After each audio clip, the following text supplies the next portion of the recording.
Good morning students, this is Rajpal in front of you. आज हम बेटा +1 फिजिक्स में और हमारा पहला टॉपिक है जीरो वेक्टर। अगर जीरो वेक्टर की बात करें तो डेफिनेशन यहाँ साफ है। जीरो वेक्टर वेक्टर किस चीज़ से बनता है, तो हम बताते हैं कि सिंपली एक वेक्टर दो चीज़ों से बनता है। एक उसके अंदर मैग्नीट्यूड होता है और एक उसके अंदर डायरेक्शन होती है। याद आ रहा होगा आपको, डायरेक्शन को हम यूनिट वेक्टर बोलते हैं। तो हमारे पास एक कंक्लूजन निकलता है कि magnitude plus unit vector that means direction makes a complete vector. एक कंप्लीट वेक्टर दो चीज़ों से बनता है, एक मैग्नीट्यूड और एक डायरेक्शन। तो यहाँ बोला जा रहा है जीरो वेक्टर, तो जीरो वेक्टर में बोला जाएगा zero vector is the vector whose magnitude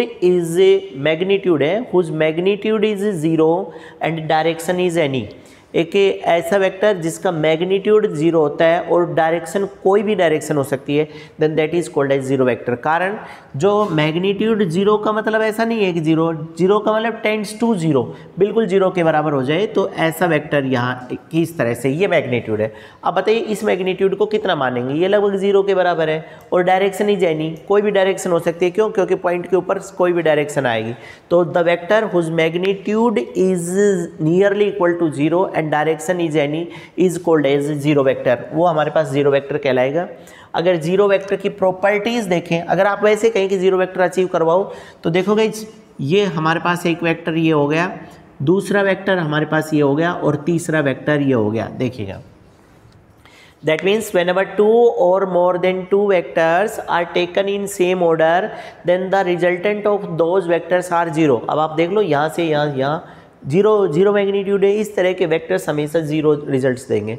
अब अगर बात आती है प्रॉपर्टीज़ की, कि हम प्रॉपर्टीज़ की बात करें वेक्टर्स की प्रॉपर्टी, जीरो वेक्टर की मेनली कि जीरो वेक्टर की क्या क्या प्रॉपर्टीज़ होंगी, तो हमारे पास एक बात निकल कर के आएगी कि जीरो वेक्टर को हम बोलेंगे इट्स मैग्नीट्यूड इज जीरो, मतलब जीरो वेक्टर का मैग्नीट्यूड जीरो होगा, पहली बात। तो उसके बाद बोलते हैं डायरेक्शन इज एनी, ये बात मैंने अभी बोली थी। जीरो वेक्टर जो डेफिनेशन है, दो प्रॉपर्टी तो वही है, zero vector is the vector whose magnitude is zero and direction is any, दो बातें तो ये होगी। अचीव इस तरह से होगा, क्यों? क्योंकि हम हमेशा बताते थे कि जब कभी भी कोई वेक्टर अपोजिट ऑर्डर में लिया जाता है तो वो रिजल्टेंट देता है। अब यहाँ पर कोई रिजल्टेंट आया ही नहीं, तो रिजल्टेंट अगर यहाँ इस जगह पर नहीं आया तो ये हमारे पास जीरो वेक्टर है। उसके बाद नेक्स्ट हमारे पास आता है एडिशन और subtractions of zero vector gives the same vector. बहुत अच्छी बात है, addition and subtraction of zero vector. अगर जीरो वेक्टर में कोई चीज़ ऐड करें या जीरो वेक्टर में कोई चीज़ सब्ट्रैक्ट करें तो कह रहे गाइस कोई असर नहीं होगा। Like a vector plus zero vector तो ए वेक्टर ही आएगा, बी ए वेक्टर माइनस जीरो वेक्टर तो भी ए वेक्टर आ रहा है। कहने का मतलब ये है कि अगर जीरो वेक्टर को किसी मेन वेक्टर में ऐड करें या मेन वेक्टर के अंदर से सब्ट्रैक्ट करें तो एडिटिव और सब्ट्रैक्टिव वेक्टर पर कोई फर्क नहीं पड़ता, दैट रिमेन सेम। और नीचे फोर्थ प्रॉपर्टी लिखी हुई है multiplications of the zero vector, और यहाँ हम दोनों बातें एक साथ लेंगे कि multiplication and divisions with zero vector always make the non-zero vector as zero।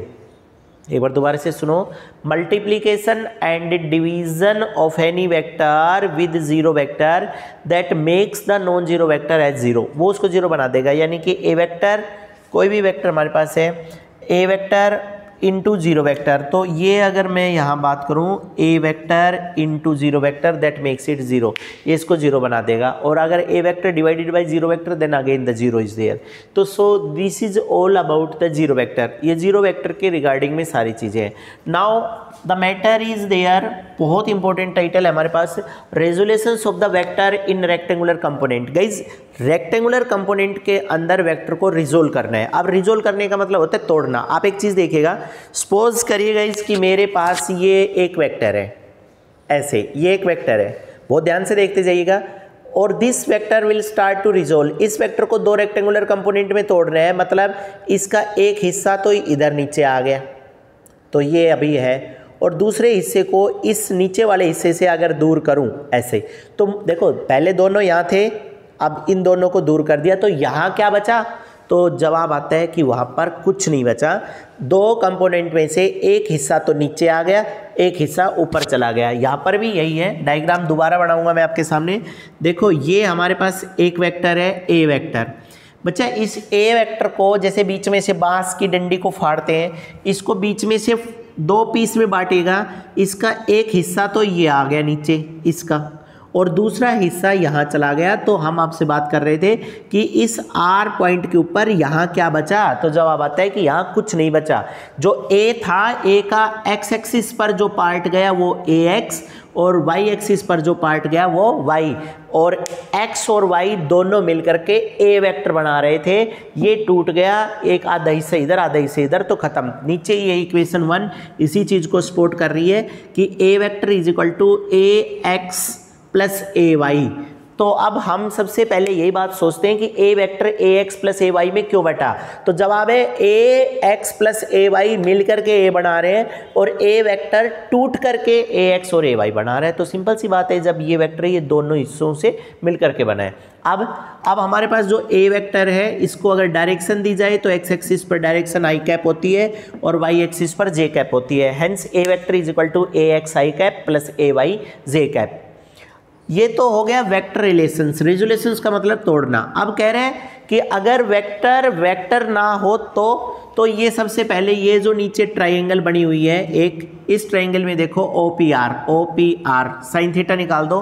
कल भी बोला गया था P R by O R, अगर देखा जाए तो A Y by A vector, so A Y is equal to A sine theta, इस वाली नीचे वाली ट्राइंगल से। कह रहे गाइस इसमें साइन थीटा निकाला है, इसी ट्राइंगल के अंदर कोस थीटा निकाल दो। इसी ट्राइंगल में कोस थीटा निकालेंगे तो हमारे पास किसके बराबर निकल करके आएगा, cos theta O P by O R A X by A, और अब की बार A X is equal to A cos theta आ गया। A Y A sine theta, A X A cos theta लिखा गया है। ये इक्वेशन फर्स्ट है, ये सेकंड। नीचे बोल दिया गया है square both the side of this equation and then add. इन एक नंबर वाली और इस इक्वेशन की दोनों साइड का स्क्वायर करके ऐड कर दो।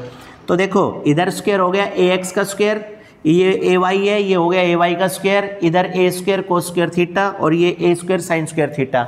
सबको दिखाई दे रहा है ए स्क्वायर और ए स्क्वायर कॉमन है, ए स्क्वायर कॉमन निकाल दिया, अंदर बच गया sine square theta plus cos square theta. और जैसे ही हम इन दोनों को कंबाइंड करते हैं आवाज आती है कि दैट इज इक्वल टू 1, क्योंकि sine square plus cos square theta 1 होता है। तो इसका मतलब इधर कौन बचा, ए x square plus A Y square किसके बराबर आ गया, ए स्क्वायर के। और अगर आपको ए निकालना है तो आएगा ए x square plus A Y square का अंडर रूट। और गाइज इसी ट्राइंगल के अंदर रोज बोलते हैं हम, अगर डायरेक्शन निकालनी है आपको तो थीटा निकालेंगे। अगर टेंजेंट थीटा की बात करूं मैं तो P R by O R, और अगर टेंजेंट थीटा में या पी आर और ओ आर की वैल्यू रखूं तो A Y by A x. इसका मतलब टेंजेंट थीटा इसके बराबर है, तो थीटा निकालना है तो tangent inverse, hence theta is equal to tan inverse A Y by A X. अब जो सबसे काम की बात है वो देखोगे, जरूरी नहीं कि हर बार हमें ए वेक्टर मिले। अब रिजल्ट ये निकल करके आ रहा है कि सपोज हमें आर वेक्टर मिल गया, तो कह रहे हैं कि अगर आर वेक्टर है तो ये जब भी स्प्लिट आउट होगा, ये स्प्लिट आउट होगा R X I cap plus R Y J cap, और अगर खाली आर है तो ये R X square plus R Y square और पूरी चीज़ अंडर रूट में। आप समझ गए होंगे। दैट मीन्स जो मेन कंक्लूजन है वो ये निकल करके आ रहा है कि अगर वेक्टर है तो आई कैप और जे कैप लगेंगे, अगर वेक्टर नहीं है तो चीज़ें स्क्वायर होकर के अंडर रूट में आएगी। That is all about the resolutions of vector in 2 rectangular component. 2 rectangular component में एक स्क्रीनशॉट ले लें आप।